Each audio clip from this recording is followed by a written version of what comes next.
Jedna od naših glavnih tema u ovom izbornom ciklusu je Split za generacije. U tom dijelu ono što smo jako detaljno obradili jesu mladi ljudi u gradu Splitu.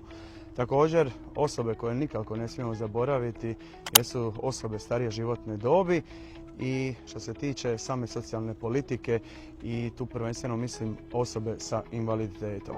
Danas smo ovdje na mjestu Brodarice i gdje želimo poslati jasnu poruku za mlade ljude i priuštivo stanovanje.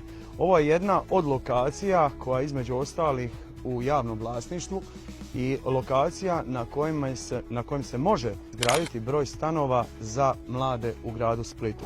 Naš model koji se temelji prvenstveno za mlade ljude da dobiju stan u najam za 300 eura, da im se ne gleda kreditna sposobnost, da im se otplata najamnine ulazi u cijenu otkupa samoga stana, a da maksimalna cijena otkupa bude do 2000 eura po metru kvadratnom.